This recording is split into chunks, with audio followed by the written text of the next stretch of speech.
Hello and welcome to my YouTube channel.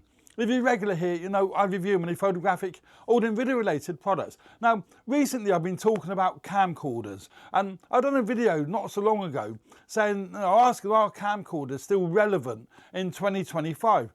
And I think the vast majority of us seem to think they're not.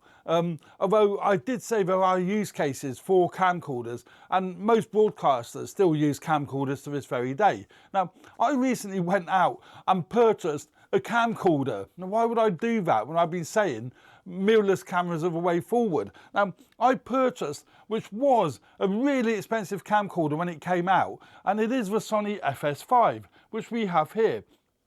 It is a high-spec camcorder for the day when it came out anyway, very, very high spec, and it is a conventional, traditional style camcorder, professional one, not a consumer level camcorder. This was a professional level camcorder, sold for about, when it first came out, I think it was about £7,000 here in the UK.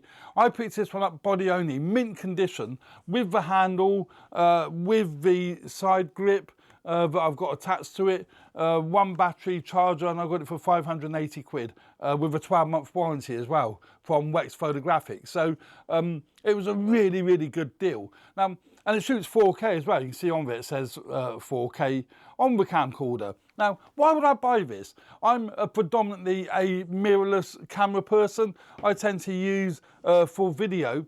So mainly my Sony cameras now. I've used many different brands. I'm very much into the Sony ecosystem. I use the Sony A7IV. I'm recording the close-up shot today on my Sony A7C, that one there, and it's got the Samyang 75mm lens fitted to it. I'm getting the wide shot on my Sony ZV-E10 Mark II, and I've got the Viltrox 20mm lens fitted, so that's a full frame lens, so it's effectively 30mm on the ZV-E10 Mark II, and then my ZV-E10 Mark I is getting the shots that you see here of the actual camera that I'm talking about. So why would I buy a camcorder? I don't need one. Well, I've got some events coming up, and I call them long form events where they're going to be longer than an hour. Now, one of the events is going to be about 2.5 hours. There will be an interval, and it's in a theatre. So theatres tend to get quite hot. So I have two issues with that, really, using my mirrorless cameras. Firstly, are they going to overheat because of the temperature build up in the actual theatre? And the fact that it's a long form content, is the battery going to run out, because I can't be sure I'm going to get a power supply. If I run these mirrorless cameras off USB-C, which I do here in the studio, will that work? Because that tends to increase the heat build up in the cameras for some reason, I don't know. So there's various issues where with the camcorder, none of those issues exist, because these cameras are designed to work in extreme conditions. They're designed not to overheat, and it takes two SD cards, and I've got that set to simultaneous record. So when one fills up, it will continue on to the second. So I've got no fear of it, cards filling up or the camera overheating. So that was one of the reasons for getting one of these style cameras. It shoots 4K. It is the older Sony color science, so I may have issues balancing this with one of my mirrorless cameras. I don't know yet because I haven't done it. The built-in, well, not built-in, the monitor they supply with it is pretty average. It's not particularly good. So I will be running an external monitor into it via the HDMI. It's got full-size HDMI out. And that's a great thing with these professional camcorders. They've got all the ports imaginable that you would need in a professional environment. For example, they've got two XLR inputs. One's on the handle. I've got an XLR microphone plugged into it, but it's going into the microphone port on the actual body of the camera. So it's got one on the body and an XLR input on the handle there, which you may or may not be able to see there.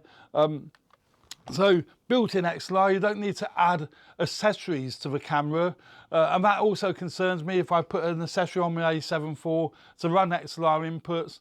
will that generate more heat? It takes the power from the camera, so that's going to take more power. Where with this, it's all built in. I say the two SD card slots just slot into the back here, which is great. It takes really big batteries. I've got a really big battery here. This will last the entire show, but I'll use two of them so I can swap them over at the interval just to ensure that the battery actually doesn't run out. And it's got the right form factor for using as a video camera. The grip is really good, although I'll be using it on a tripod. I won't be using it handheld, obviously. And it's got all the outputs you need. It has got SDI out that I won't be using. I'll be only using the HDMI out. And all the function buttons, easy to get to, quick to get to. There's no fiddling around with buttons as you do with mirrorless cameras. Although, to be fair, the A7IV has a really good setup of manual controls, so I'm not concerned about that with the A7IVs. It really does have many manual controls and function buttons everywhere on this camera. The biggest issue with this camera, well, it's not an issue with the camera, it's with the environment that I'm going to be using it in. It's not to do with the camera, but it has no XLR inputs, obviously because of the style of camera that it is. And will it overheat? Many people say that it will. I've done some overheating tests using a Ulanzi fan to keep it cool, and I've not managed to get it to overheat. So I may not have that issue, because I will be using this camera to get close-up shots. It's not as critical as that camera because the audio will be going into the camcorder, and that will be set up as a static wide shot. So that's what I class as my safe shot. That's how we always used to do it years ago. I'm hoping this doesn't overheat. I don't think it will, but I've got this as my security. And as I say, it's got all the features that you're going to need for doing long form content. And that's where video cameras, camcorders really do come into their own, is the long form content. So you can stick it on a tripod, even if you're at events where you just need this at the back of a hall and it might be running for 2 or 3 hours. You know for sure the likes of the FS5 and many other brands and style of camcorders will record that. It only records in 420 8-bit in 4K. It will do 422 10-bit in HD, but 420 8-bit in 4K. That's fine for me. I'm not going to be doing any color grading. I might tweak it, but I won't be doing any heavy color grading. So I will probably even set my A7IV to 420 8-bit because it will be less pressure on the processor, which again will be less likely that it will overheat. So yeah, that's the reasons for getting the camcorder for filming long form events. Fantastic price, so you know it was kind of a no-brainer. This one event will easily pay for that camera without any trouble whatsoever.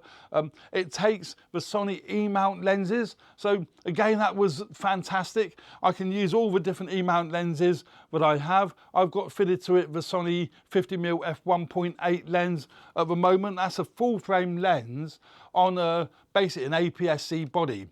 These camcorders class as cinema super 35mm sensors. It's basically the APS-C sensor you'll find in the likes of my ZV-E10 Mark II or the ZV-E10. So it isn't full frame.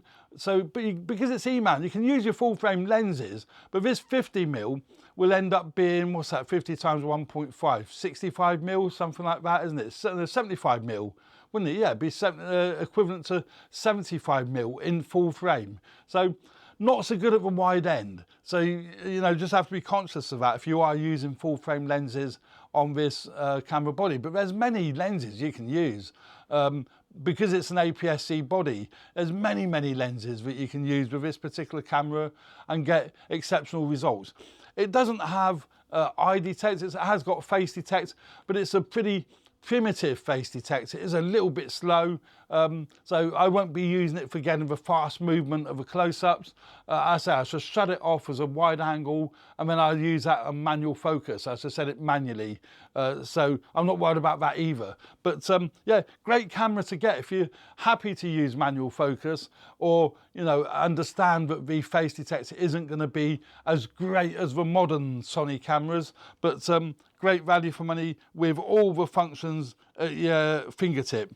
It's got ND filters built into the camera, and it's a variable ND filter built into this camera as well. So once you've got the ND turned on, you can use the wheel to adjust the variable ND. So it's really, really infinite, really, really accurate how you set that up. Obviously manual white balance controls, manual iris, all of it is very, very functional. Really, really nice camera to use. So there we go.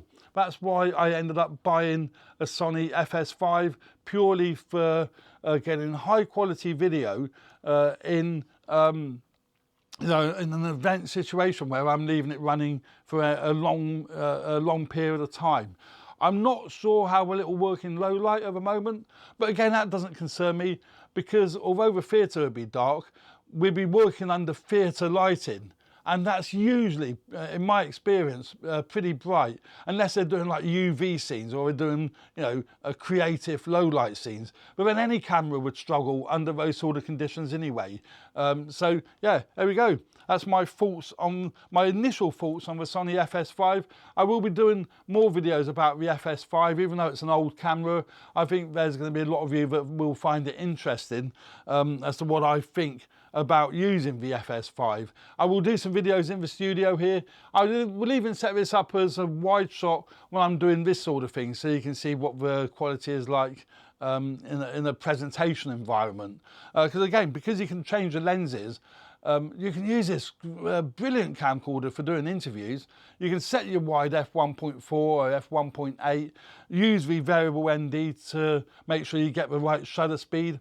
I've got this set to shutter angle, which is great on this camera. You can set it as a shutter angle, so you get the right angle, which is 180 degrees, and get nice, crisp video out of it. So there we go. Thanks very much for watching. I hope you found this video useful. Please subscribe to my channel if you haven't already done so. Hit the like button if you like the content of this video. It would be fantastic. And remember to share it if you think other people might find this video useful. So there we go. Thanks very much. Cheers for now. Bye.